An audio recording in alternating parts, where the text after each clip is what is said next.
Assalamualaikum dan selamat sejahtera. Saya Smadiani binti Zali dengan nombor pendaftaran 17 DKA 21F2020. Hari ini, saya ingin menerangkan tentang faktor kemajuan teknologi yang mempengaruhi pembinaan etika dan peradaban di Malaysia. Maksud teknologi maklumat adalah kaedah atau cara yang digunakan untuk menyebar, mencari dan memaparkan maklumat mengenai sesuatu perkara itu. Contohnya seperti televisyen, radio, telefon bimbit dan komputer. Saya akan menerangkan lebih lanjut tentang fungsi teknologi. Teknologi dapat memudahkan komunikasi antara manusia. Dengan adanya teknologi, komunikasi manusia lebih mudah untuk berhubung antara satu sama lain. Sekaligus, ianya dapat merapatkan lagi hubungan antara keluarga, rakan-rakan dan masyarakat. Contoh aplikasi yang dapat merapatkan hubungan masyarakat dan sebagainya adalah WhatsApp, Facebook, Instagram dan lain-lain. Seterusnya, teknologi juga dapat meningkatkan sektor pendidikan di Malaysia. Sebelum ini, pendidikan di Malaysia menggunakan kaedah yang mengambil masa yang lama kerana pelajar perlu menilai dan mentafsir buku-buku yang berkaitan untuk menyiapkan tugasan atau laporan. Akan tetapi, dengan adanya kemudahan internet, pelajar boleh menyediakan laporan atau tugasan dalam masa yang lebih pantas. Contohnya seperti Google, YouTube dan sebagainya. Teknologi maklumat juga memberikan kesan positif dan kesan negatif kepada rakyat Malaysia. Kesan positif yang pertama dari faktor politik adalah teknologi dapat menyatupadukan masyarakat di media sosial. Contohnya seperti masyarakat boleh bertanya khabar antara satu sama lain walaupun berjauhan dengan adanya teknologi. Seterusnya, dapat mengetahui perkara yang berlaku di negara kita, sama ada yang benar atau palsu. Kesan positif yang terakhir dari faktor politik ialah dapat menyampaikan maklumat dengan jelas. Seterusnya, faktor agama. Masyarakat saling menghormati antara kaum lain. Dan yang kedua, dapat mengenali setiap agama dan adat resam di Malaysia. Contohnya seperti agama Islam, agama Buddha dan agama Kristian. Akhir sekali, kita beralih pula kepada faktor perindustrian. Yang pertama, teknologi juga membantu dalam sektor perindustrian dengan menghasilkan reka bentuk produk. Contohnya seperti sarung tangan. Yang kedua, teknologi memudahkan perancangan pengeluaran dan sistem kawalan. Contohnya seperti import dan ekspor. Yang ketiga, teknologi membantu untuk mengawasi dan mengendalikan seluruh operasi kilang.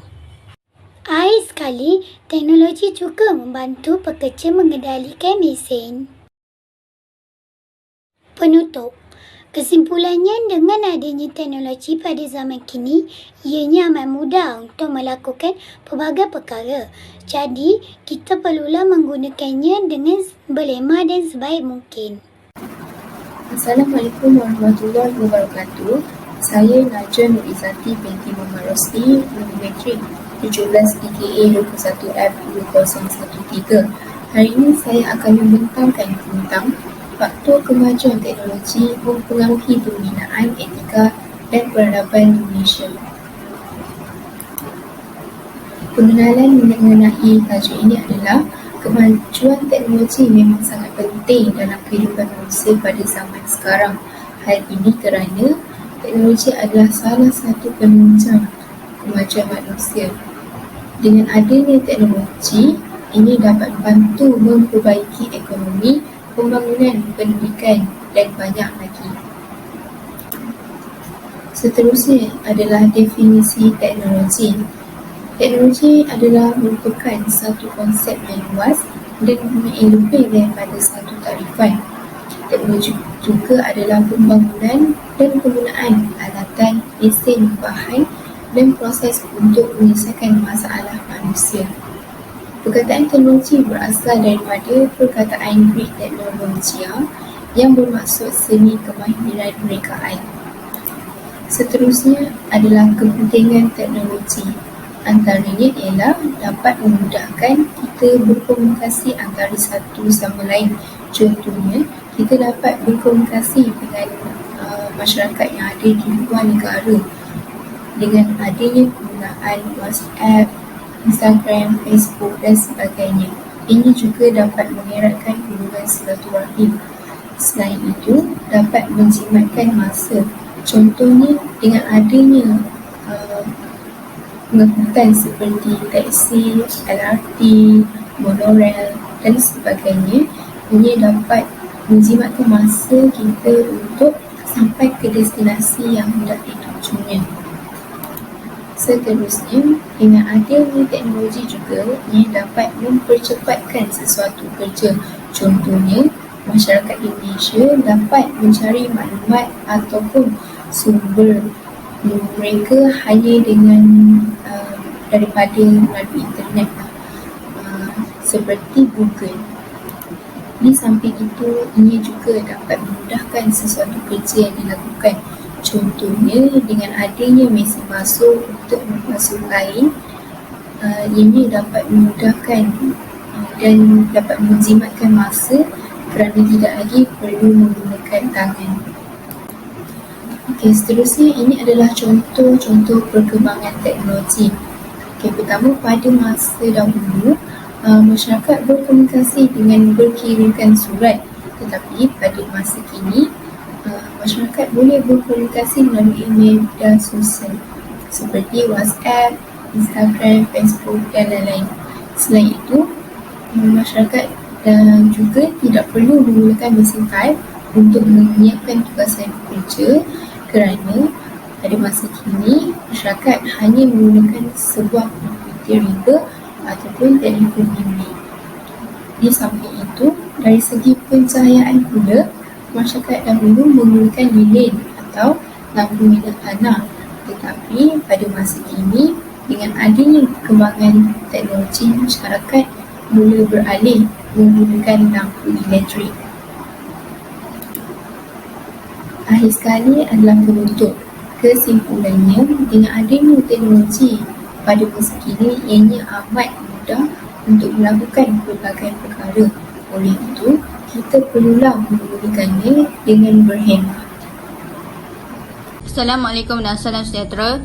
Nama saya Wana Hidayah binti Wana Azhar. Nombor pendaftaran 17 DKA 21F 2002. Pada hari ini saya ingin membentangkan faktor kemajuan teknologi mempengaruhi pembinaan etika dan peradaban di Malaysia. Pengenalan, kemajuan teknologi pada masa kini dilihat semakin berkembang pesat di seluruh dunia, tidak kira dalam negara kita, di Malaysia maupun luar negara.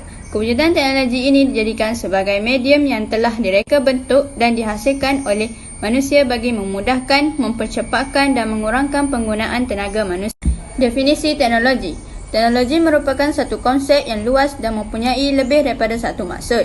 Antaranya ialah pembangunan dan penggunaan alatan, mesin, bahan dan proses untuk menyelesaikan masalah manusia. Fungsi teknologi dalam membantu manusia. Di sini saya sertakan 3 isi. Yang pertama adalah dapat memudahkan komunikasi antara manusia. Sebagai contoh, dengan adanya teknologi komunikasi, manusia lebih mudah untuk berhubung antara satu sama lain. Sekaligus ianya dapat merapatkan hubungan silaturahim antara keluarga, rakan-rakan dan masyarakat. Contoh teknologi komunikasi yang ada pada masa kini adalah WhatsApp, Facebook, Twitter, Instagram dan sebagainya. Yang kedua adalah dapat meningkatkan sektor pendidikan. Seperti yang kita tahu, sebelum ini pendidikan di negara kita menggunakan kaedah yang mengambil masa yang lama untuk pelajar menyiapkan tugasan kerana pelajar perlu mentelaah, mentafsir, membaca buku-buku untuk dibuat rujukan bagi menyiapkan tugasan dan laporan mereka. Akan tetapi, dengan adanya kemudahan internet, pelajar boleh menyiapkan tugasan dengan lebih pantas dan boleh menjimatkan masa.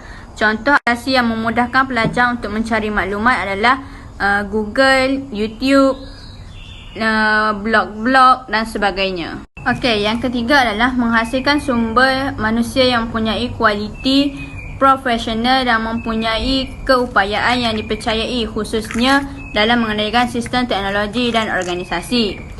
Hal ini kerana dapat melahirkan model insan pekerja yang beretika dan bertanggungjawab dalam menjalankan tanggungjawab yang digalas agar tidak menyalahgunakan kuasa yang dapat menjejaskan nama organisasi. Kesan buruk akibat penyalahgunaan teknologi adalah masyarakat memandang remeh terhadap etika berpakaian. Hal ini kerana masyarakat terpengaruh dengan pakaian dunia barat yang dianggap up to date. Selain itu, masyarakat akan berasa malu jika tidak mengikuti trend kerana mereka beranggapan pakaian tersebut sudah laput di zaman. Oleh hal yang demikian, wujudlah teknologi baharu yang mampu menghasilkan pakaian pelbagai rupa. Contohnya, masyarakat kini memakai pakaian yang tidak menutup aurat. Hal ini adalah semata-mata untuk berfashion dan mengikuti trend. Media sosial juga dijadikan bahan untuk mencari pakaian yang cantik dan unik walaupun tidak memenuhi syariat Islam. Kesimpulannya, kita mestilah menggunakan teknologi maklumat dengan sebaiknya. Sebagai contoh, menggunakan telefon bimbit untuk mencari maklumat bagi tujuan pembelajaran, menyiapkan tugasan dan sebagainya. Pada hari ini sudah tentu banyak kelebihan daripada keburukan yang kita dapat. Contohnya, menggunakan teknologi untuk tujuan pembelajaran seperti mencari maklumat, membuat tugasan, membuat laporan dan sebagainya. Jadi nasihat saya, gunalah teknologi yang disediakan ini yang dibentuk dengan sebaik mungkin, dengan berhemah. Semoga apa yang diciptakan ini dapat memberi manfaat, dapat memberi kebaikan kepada kita pada masa yang akan datang. Dan janganlah terlalu taksub mengikuti trend di media sosial kerana perkara tersebut akan mencerminkan siapa diri kita pada masa akan datang. Saya rasa sampai di sini sahaja pembentangan saya pada kali ini. Sekian, terima kasih. Assalamualaikum dan selamat sejahtera. Saya Aisyah binti Zulkifli, Gubernur Citi 17 DKI 21 Saya akan menceritakan tentang kemajuan teknologi mempengaruhi pilihan kita dan peradaban Indonesia.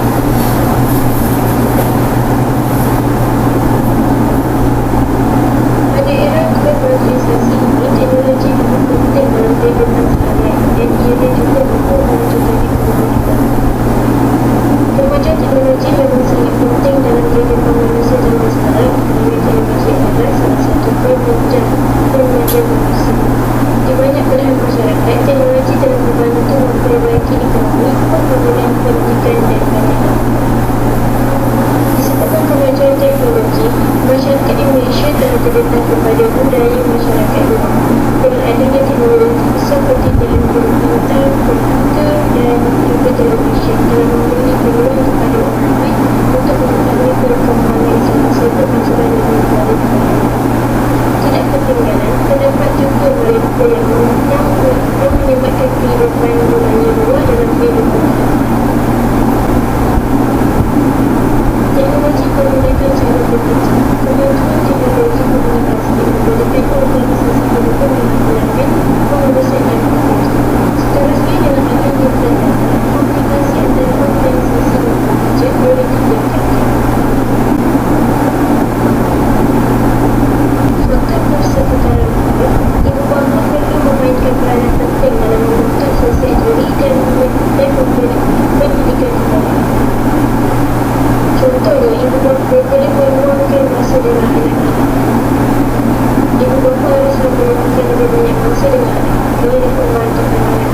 Anak akan merasa dihargai dan terima dari ibu bapa sosial.